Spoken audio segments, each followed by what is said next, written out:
Imagine, एक TV interview में एक मशहूर व्यक्ति स्टीफन फ्राई, जब उनसे पूछा गया अगर तुम भगवान से सामना करोगे तो तुम उनसे क्या कहोगे? उन्होंने कहा, बोन कैंसर इन चिल्ड्रन, वो किसने किया?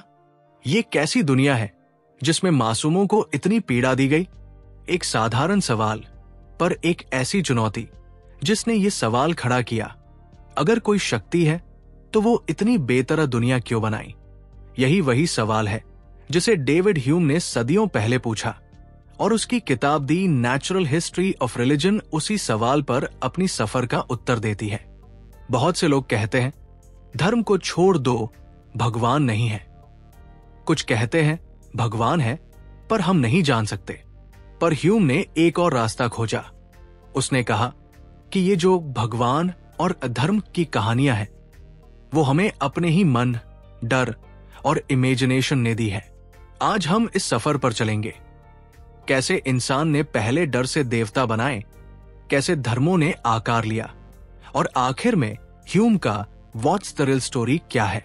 इस वीडियो में हम इसे 5 हिस्सों में बांटेंगे। पहले हिस्सा, द बर्थ ऑफ गॉड्स, जहां हम देखेंगे कि कैसे पहली बार इंसान ने भगवान की कल्पना की।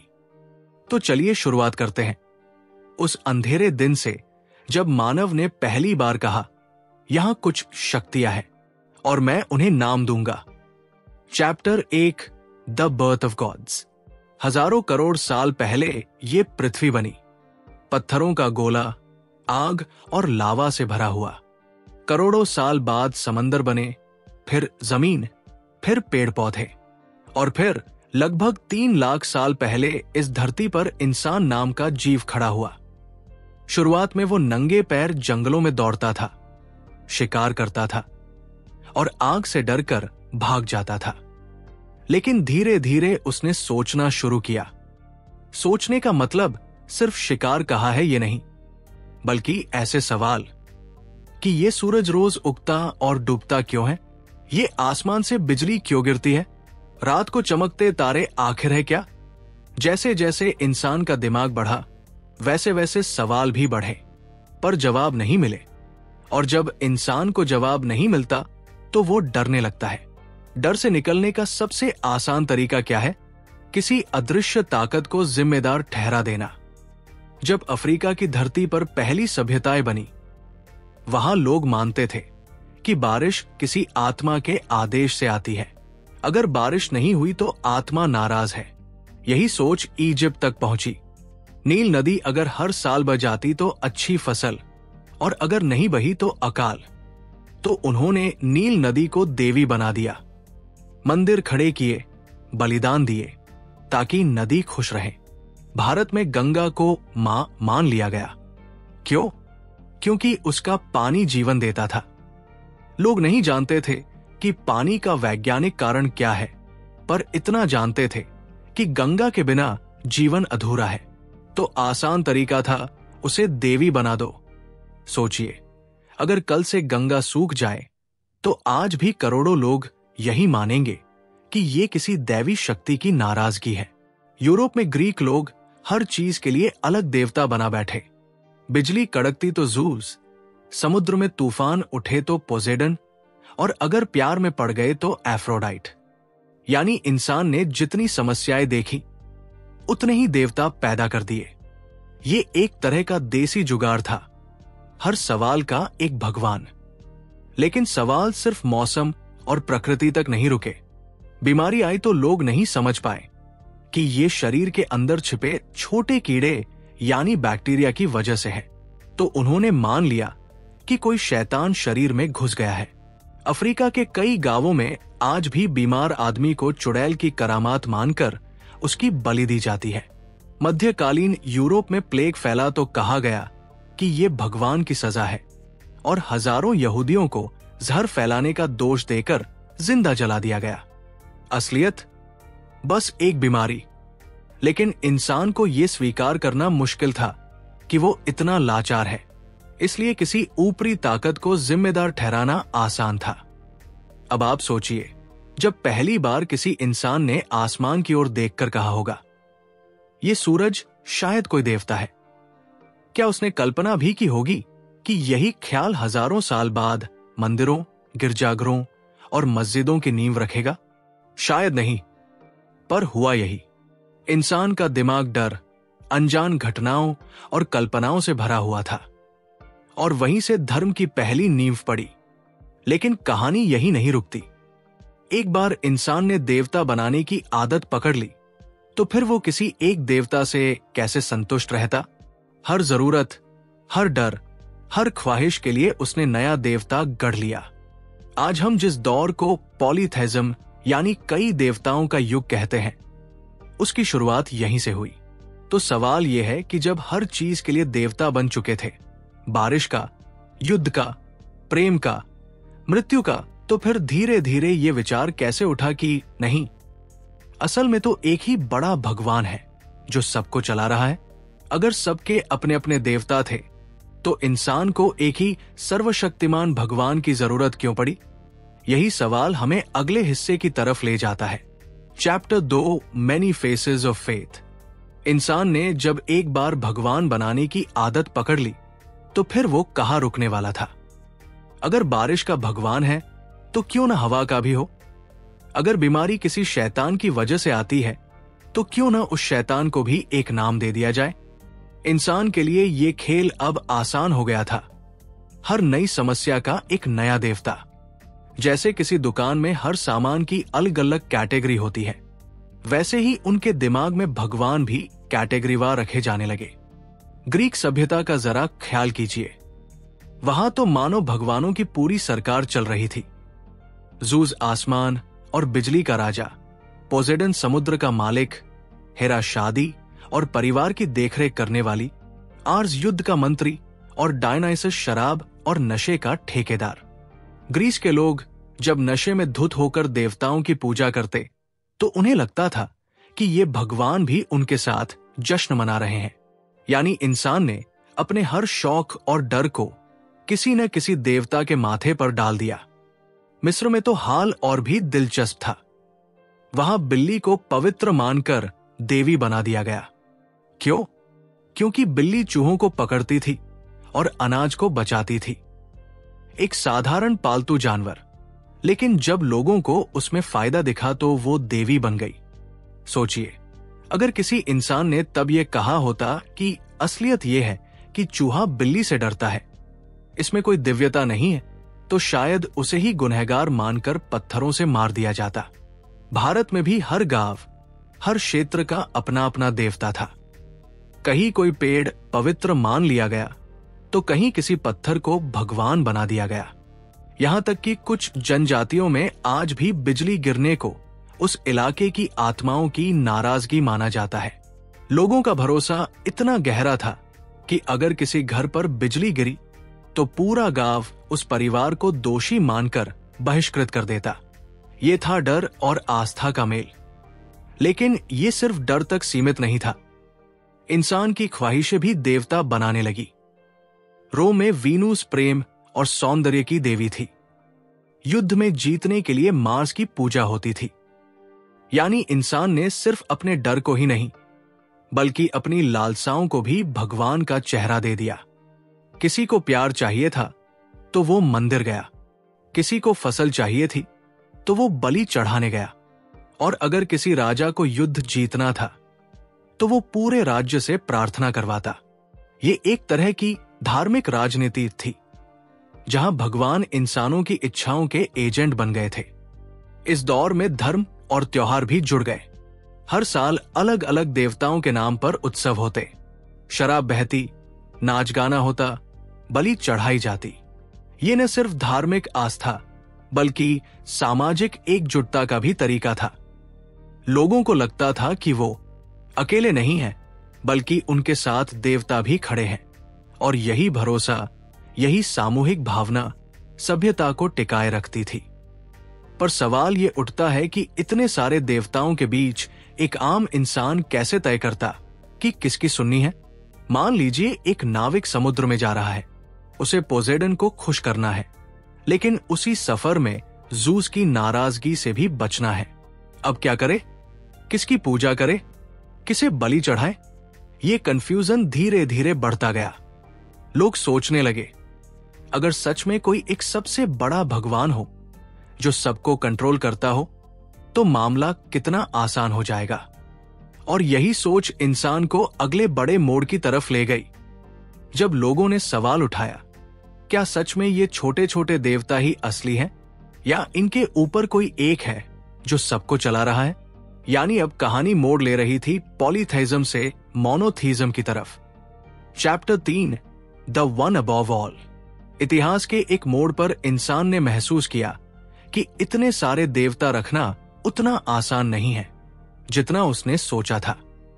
हर गांव, हर शहर, हर घर का अपना भगवान, और उनके बीच का टकराव। कोई कहता बारिश इंद्र कराते हैं, तो कोई कहता नहीं, ये पोसेडन का काम है। कोई कहता युद्ध में विजय मार्स दिलाते हैं, तो कोई कहता हमारे हनुमान जी से बड़ा कोई नहीं। इतना बड़ा रिलीजियस मार्केट प्लेस बन चुका था कि आम इंसान के लिए समझना मुश्किल था कि असली मालिक कौन है। इसी उलझन ने इंसान को एक नए विचार की ओर धकेला।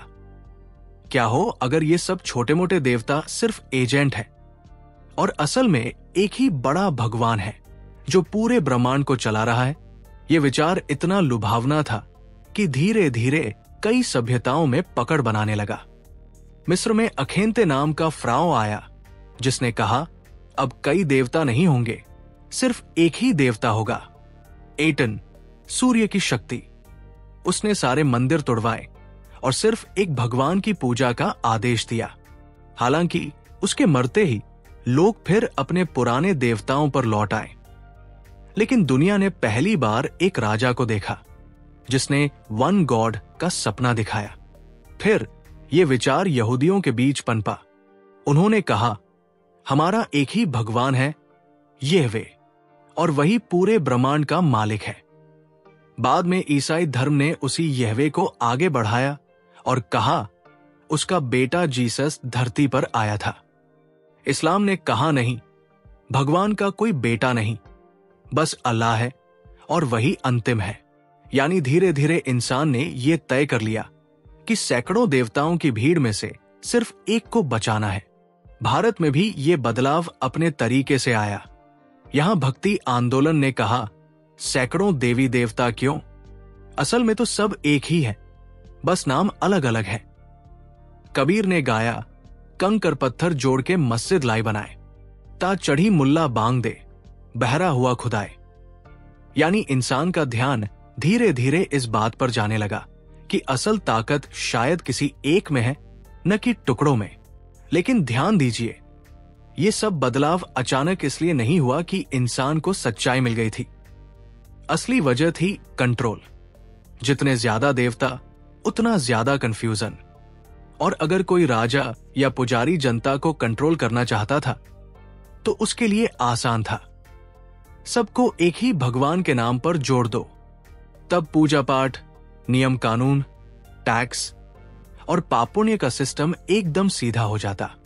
यानी वन गॉड का विचार सिर्फ आध्यात्मिक खोज नहीं था, बल्कि एक शानदार पॉलिटिकल स्ट्रेटेजी भी थी। जरा सोचिए, अगर हर सैनिक युद्ध से पहले अलग अलग देवता को मनाने बैठे तो सेना बिखर जाएगी। लेकिन अगर सबको कहा जाए हमारा एक ही भगवान है और वो हमारे साथ है, तो पूरा राज्य एकजुट हो जाएगा। यही ट्रिक बाद में हर बड़े धर्म ने अपनाई। एक ईश्वर, एक किताब, एक नेता। सिस्टम जितना सिंपल उतना ताकतवर। पर यहां एक नया डर भी पैदा हुआ। अगर एक ही भगवान है तो जो भी उसकी बात नहीं मानेगा वो उसका दुश्मन है। यही सोच ने युद्धों को जन्म दिया। क्रूसेड से लेकर जिहाद तक इंसान इंसान से भिड़ गया, सब अपने एकमात्र भगवान को असली साबित करने के लिए। यानी एक ईश्वर का विचार जितना आकर्षक था उतना ही खतरनाक भी बन गया। अब सवाल उठता है, अगर धर्म इतना ताकतवर हो गया था कि उसने पूरी सभ्यताओं को जोड़ दिया और लाखों जिंदगियां छीन ली, तो आखिर इंसान क्यों इतना मजबूर रहा कि वो इससे बाहर निकल ही नहीं सका? क्यों हर जगह उसे भगवान चाहिए था, चाहे कई हो या सिर्फ एक? इसका जवाब हमें डर की उस गहरी जड़ में मिलेगा जिसने इंसान को जकड़ रखा था। और यही हमें ले जाएगा अगले हिस्से की ओर, जहां धर्म सिर्फ विश्वास नहीं बल्कि डर की जंजीर बन जाता है। Chapter 4 chains of fear. जब इंसान ने यह मान लिया कि एक ही बड़ा भगवान है तो खेल और भी दिलचस्प हो गया। अब भगवान सिर्फ मौसम या बीमारियों का मैनेजर नहीं रहा, बल्कि वो इंसान की जिंदगी और मौत का मालिक बन गया। और जहां मालिक होता है वहां डर भी होता है। यही डर धीरे धीरे धर्म की असली ताकत बन गया। जरा सोचिए, जब चर्च ने यूरोप में लोगों से कहा, अगर तुमने पाप किया तो मरने के बाद हमेशा नरक की आग में जलोगे, तो उस दौर का कोई गरीब किसान क्या कर सकता था? उसके पास न तो पढ़ाई थी न विज्ञान की समझ। उसके लिए चर्च ही भगवान की आवाज था। डर के मारे वो अपनी मामूली कमाई का हिस्सा चर्च को टैक्स के रूप में देता ताकि उसके पाप माफ हो जाए। इसको कहते थे इंडल्जेंसेस, पैसे देकर पाप धोना। यानी स्वर्ग का टिकट भी बाजार में बिक रहा था। भारत में भी ये डर अलग रूपों में दिखाई दिया। किसी जाति को कहा गया कि तुम नीच हो, अगर तुमने नियम तोड़े तो अगले जन्म में और भी बुरा हाल होगा। कोई मंदिर में दाखिल नहीं हो सकता, कोई कुएं से पानी नहीं भर सकता। और अगर किसी ने हिम्मत दिखाई तो कहा गया ये भगवान की मर्जी के खिलाफ है। धर्म यहां भी डर की जंजीरों से समाज को बांधने का तरीका बन गया। मध्यकालीन इस्लामी साम्राज्यों में भी यही पैटर्न दिखा। शरिया कानून के नाम पर कहा गया कि अगर तुमने अल्लाह की किताब की अवहेलना की तो तुम्हारी सजा पत्थर मारकर मौत है। अब सवाल यह नहीं था कि इंसान ने सचमुच कितना गुनाह किया, सवाल यह था कि किसके पास दूसरों को गुनहगार घोषित करने की ताकत है। और यही ताकत धर्म के हाथ में थी। जरा एक और दृश्य सोचिए, 17वीं सदी का यूरोप। वहां विच हंट यानी चुड़ैल पकड़ने का खेल चल रहा था। अगर किसी औरत ने ज्यादा पढ़ाई कर ली या गांव के खिलाफ खड़ी हो गई तो कहा गया ये चुड़ैल है, शैतान की साथी है, और लोग उसे जला देते थे। कोई सबूत नहीं, बस डर इस बात का कि कहीं भगवान नाराज न हो जाए। आज भी ये पैटर्न हमारे आसपास दिखता है। कोई बच्चा बीमार हुआ तो मां को कहा गया कि उसने पूजा पाठ ठीक से नहीं किया। किसी औरत ने पति की बात नहीं मानी तो कहा गया कि उसका दोष उसके पिछले जन्म के कर्मों में है। यानी धर्म ने डर को इतना गहराई से इंसान की नसों में भर दिया कि वो हर दुख का कारण भगवान की नाराजगी मान लेता है। अब आप देखिए, शुरुआत में धर्म इंसान की मदद के लिए बना था ताकि वह दुनिया को समझ सके, लेकिन धीरे धीरे यही धर्म उसकी आजादी का सबसे बड़ा जेल बन गया। भगवान से प्यार कम, भगवान से डर ज्यादा हो गया। अगर तुम ये करोगे तो स्वर्ग मिलेगा, नहीं करोगे तो नरक मिलेगा। ये भाषा सिर्फ इंसान को सीधा रखने का तरीका था। जैसे किसी बच्चे को डराया जाता है कि अगर दूध नहीं पिया तो भूत आ जाएगा। फर्क बस इतना था कि यहां बच्चा पूरी सभ्यता थी। पर यहां एक और गहरी बात है, इंसान चाहे कितना भी डरे वो फिर भी धर्म को छोड़ता नहीं। क्यों?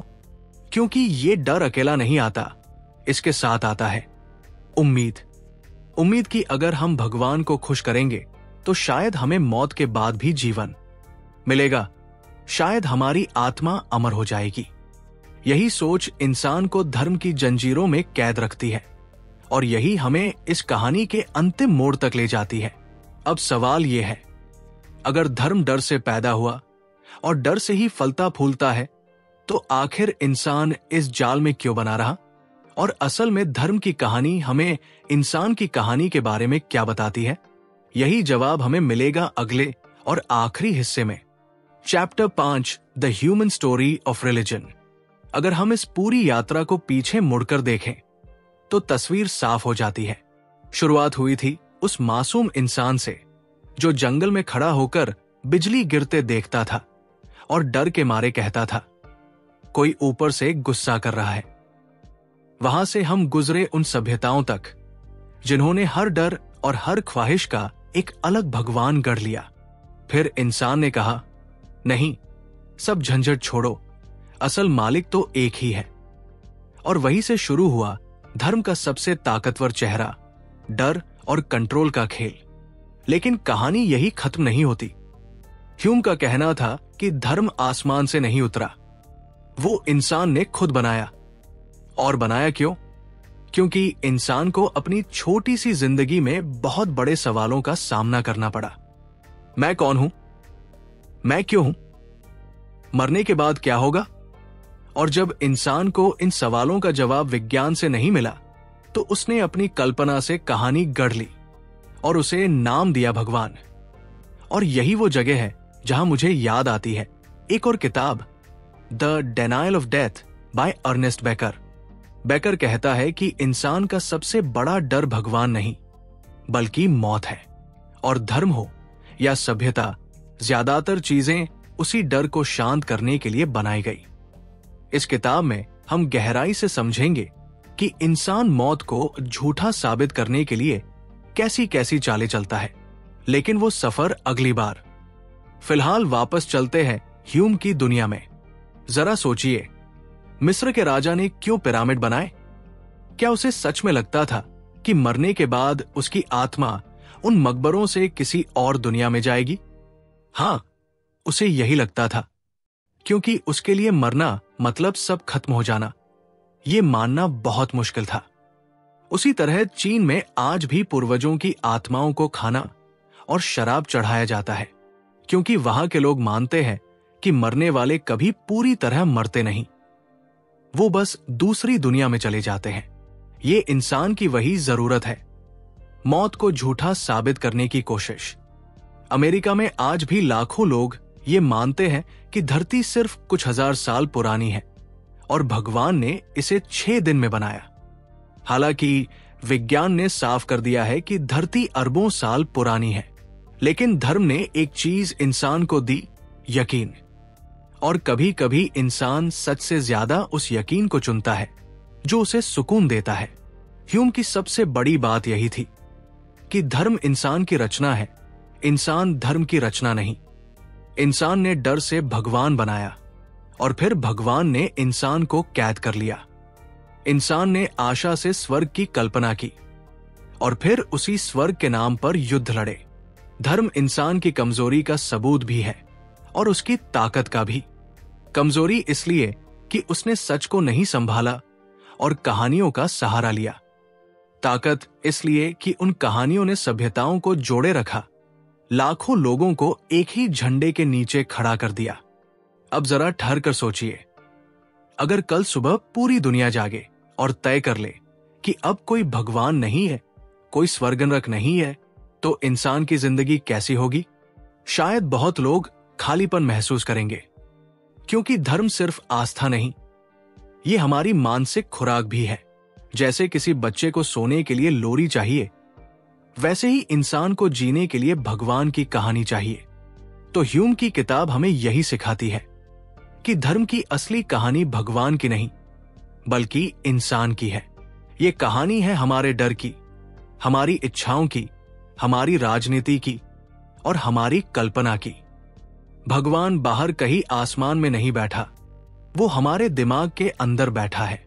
और जब तक इंसान सवाल पूछता रहेगा, मैं क्यों हूं, मौत के बाद क्या होगा, तब तक धर्म भी इंसान के साथ चलता रहेगा।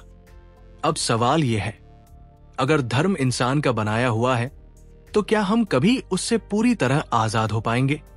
या फिर ये डर और ये उम्मीद इतनी गहरी है कि चाहे विज्ञान कितना भी आगे क्यों न चला जाए, इंसान हमेशा किसी न किसी भगवान को ढूंढ ही लेगा। तो दोस्तों, ये थी the natural history of religion की कहानी, इंसान के डर, उम्मीद और भगवान की तलाश का सफर। अगर आपको यह सफर अच्छा लगा तो वीडियो को लाइक जरूर करें, अपने दोस्तों के साथ शेयर करें और हां, चैनल को सब्सक्राइब करना मत भूलिएगा। नीचे कमेंट में लिखकर बताइए कि आपको इस किताब से सबसे बड़ी सीख क्या लगी। हम मिलेंगे अगली कहानी में।